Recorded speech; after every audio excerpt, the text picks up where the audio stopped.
Jimmy, just tell the lawyer, look, I get the chinchilla, Mitch gets the El Camino, it's fine. He can file this under random acts of random should something happen to us randomly at a random thing, right? Okay, cool. Oh, hey, Jimmy, have that filed. Horrible. Anyway, welcome to Daily Flash and Preview Review. I am Matt Doolittle, bringing you the best that entertainment has to offer. Now, we have a trailer today that came out that really got me pumped up. And you may be wondering, why is Matt wearing a wrestling shirt that has the Magic on it? Well, the Magic have a huge game tonight. As I'm recording this, it's on a Friday. When the Magic, they win tonight, they go to the playoffs automatically. It's also Friday, so that means it's SmackDown, and it's also the Magic, who are a sponsor of Disney. Keep up with me here. Nerd. This trailer came out today that I want to watch with you guys and get a reaction from. It is for a new series that I had no idea about that was hitting the History Channel about how Disney built America, which is amazing. It's a new series. It's going to premiere on 4/28 at 10 o'clock, 9 p.m. Central on the History Channel. So let's check it out together and see what they're doing because I am a giant Disney history buff. Let's see what they got. Walt was relentless. Once he had that vision in his head, there was no stopping him. Looks like Mickey. Just the black outline of those ears are recognized all around the world. Yes, they are. The multi-plane camera, Synchronized sound. Technicolor, It I like all that. That's a comes little more together different for than the we've first seen time. before in these. Disney's legacy continues to echo This is through gonna be a American proper culture. flush. How Disney Built America. New series premieres Sunday, April 28th at 10. Only on the History Channel. Okay, so that's the quick trailer they put out for it. Very quick trailer. I don't know how I feel about this type of stuff. I've read 3 biographies on Walt Disney. The one produced by the Walt Disney Company that was approved by the Disney family, one that was unauthorized that showed him not in a good light, and one that was down the middle. Because Walt Disney was somewhat of one of these geniuses that was a tyrant, a la Steve Jobs, Bill Gates, any of these guys that have been super successful in their businesses and had people help them. Walt notoriously went into bankruptcy multiple times. His brother Roy is the only thing that kept the Walt Disney Company going. Really, Roy deserves a lot more credit than he's gotten in the past, and I hope that this puts it out there. But I'm kind of stoked to see it. Disney has never really produced a solid documentary or a biography on it. I know that one thing came out with Tom Hanks where it was more of a thing about it was Saving Mr. Banks. It was a whole thing around the production of, I believe it was Mary Poppins, and how the author P.L. Travers, who was played by Emma Stone at the time, she was going against Disney because he already had the theme parks, and it was a whole kind of, I don't know, not something that was looked at in a positive light on Disney, because actually, I take that back. Tom Hanks played it really well and didn't see Disney as this angry person, and you still never saw him smoking, and you will never see that on Disney property in any picture ever. That is where one of the rumors of why you have to do the double point is that in every photo of Walt Disney, they have photoshopped the cigarette out of his hands. But I'm hoping they get a little dark with this.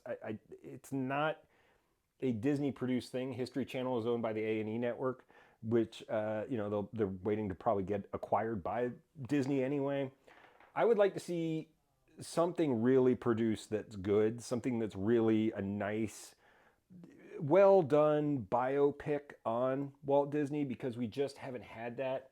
I'm hoping that this is good. I'm excited. It's a 6-part series, how Disney built America. It's going to go through his initial beginnings, the animation studio, the theme parks, the merchandising. It was fueled by the creation of beloved characters, cherished family films, thrilling theme parks, technological advances, and more that continue to shape generations as a cultural and worldwide phenomena. That's all the spewing out there. So I'm excited. I'm going to watch every single episode of this. Actually, my wife brought it to my attention because I didn't even know this was out there, which I would have thought it would have shown up on one of the Disney vlogs I go to, or one of the websites I go to. I go to WDW News Today. I go to Theme Park Insider, all that. I hadn't seen anything about this pop up. So I don't know if they've promoted it. I doubt Disney is going to promote it, because if it's not on a Disney network, I don't know how forthcoming and forthright Disney is going to be with giving them some of that intellectual property. But if it's in a nice, fluffy look of Walt, we will get all of that. So on to something else that is going on. This kind of hits home to me, and I don't know how many gearheads I have out there, but a show that I loved for a long time was called Top Gear. It was on the BBC. It was with three Jamokes: Jeremy Clarkson,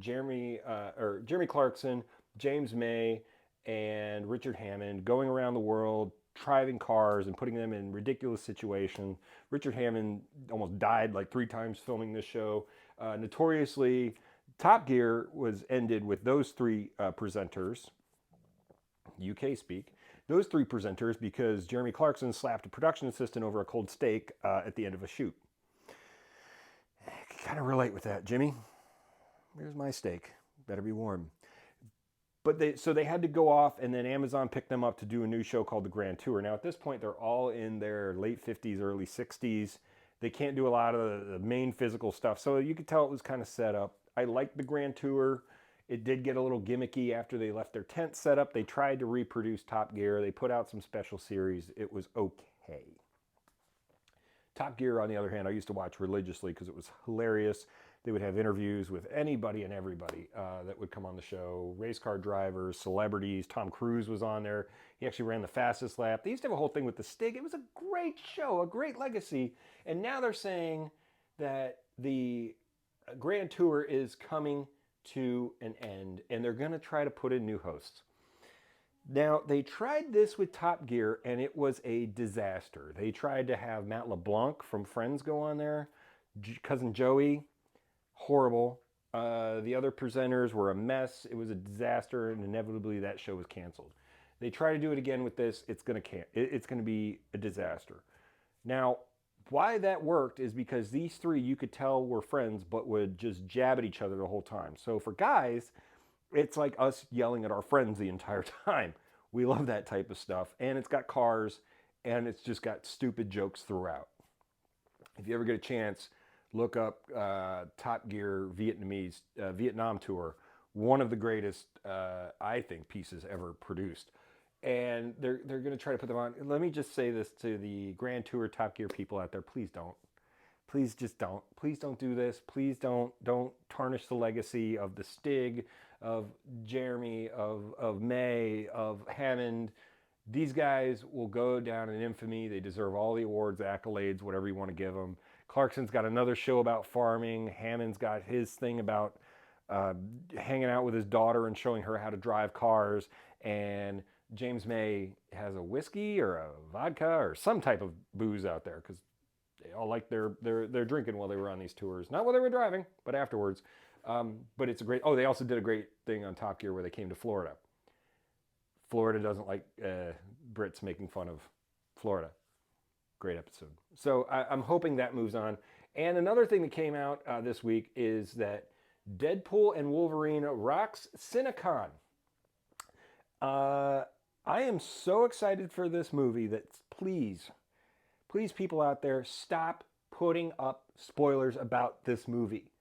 One thing that has happened in the culture over the past 10 years, I think, and really hit after the pandemic, is people love to spoil movies.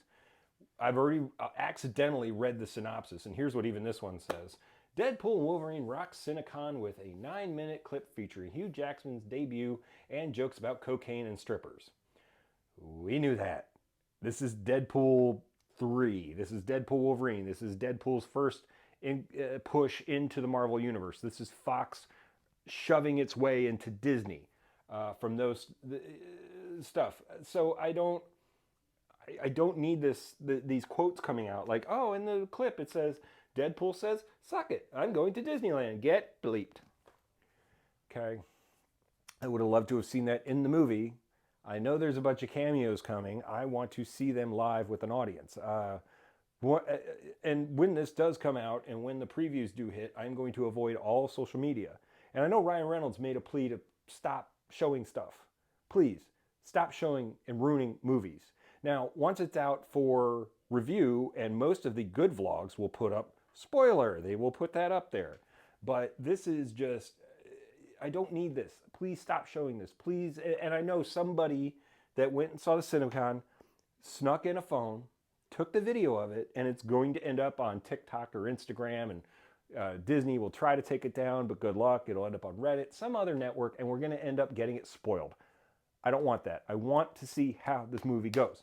So please, let the movie, just because there were always those great pops when you would go to a movie theater, and I'm aging myself, but when I was a kid, and something amazing would happen, or a cameo would happen that you weren't expecting. And that added to the movie-going experience. That's why you wanted to go to the theater. You wanted that room feeling. Like, I think Endgame was probably the last film where I had that experience. And ever since then, it's like, oh yeah, I knew that was coming. Oh, look, we're showing all the Batman scenes in The Flash. Great. We know that this is going to happen. Oh, that cameo is showing up. I don't like that. I want it as a movie-going experience. And the last thing I'll hit on today for preview review is, and I don't know how to feel about this, but they are apparently developing a live-action Teenage Mutant Ninja Turtles, The Last Ronin movie in the works. And it'll be rated R. So what you don't know about The Last Ronin is it was a 5-series comic book thing for the Ninja Turtles where they basically all get destroyed, the whole world goes to hell, and a Ronin is a samurai without a master. So you just go rogue and they can do whatever. This one apparently is Michelangelo going to defend his brother's honors. All three, Leonardo, Donatello, Raphael. And he's supposed to be the happy-go-lucky one, and he just goes nuts. If you remember Endgame, when they find Hawkeye, he's gone Ronin. Same idea. Even the Hawkeye series, they go into that. So it's going to be a live depiction. It's going to be very violent. If you've seen any of the clips of the comics, that's going to go with it. There's a video game in development. I think I want this as a former Giant Ninja Turtles kid. I haven't seen anything that has blown my mind. Actually, that last cartoon movie that was kind of campy was probably the best version. Those Michael Bay ones. Hell.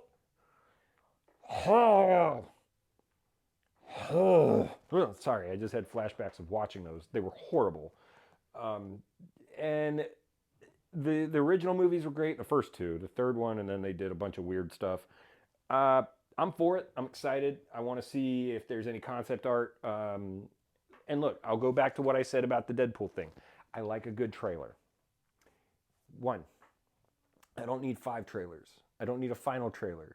I don't need a trailer between a trailer. I don't need an Instagram post about a trailer, about the trailer that's coming out, about the trailer that's going to be a teaser about the trailer that's about to happen because the trailer was a trailer for the trailer that just happened, and then they can go on Jimmy Fallon and show an extra trailer.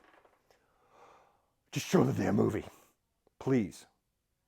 So I'm excited for that. Let me know what you think. Hit us up in the comments. You can email me, matt@dailyflashshow.com. You can find me on all my social medias @MattDoolittle, or you can go to our Daily Flash ones, dailyflash.tv on Instagram, YouTube. Just search Daily Flash Show. You can watch all of our episodes. You can see all of these on there. And let us know your comments. We would love to feature them on the show or in this segment as well from the lovely Daily Flash background. So for that, on a Friday, I will say peace and love, go magic, and peace and love.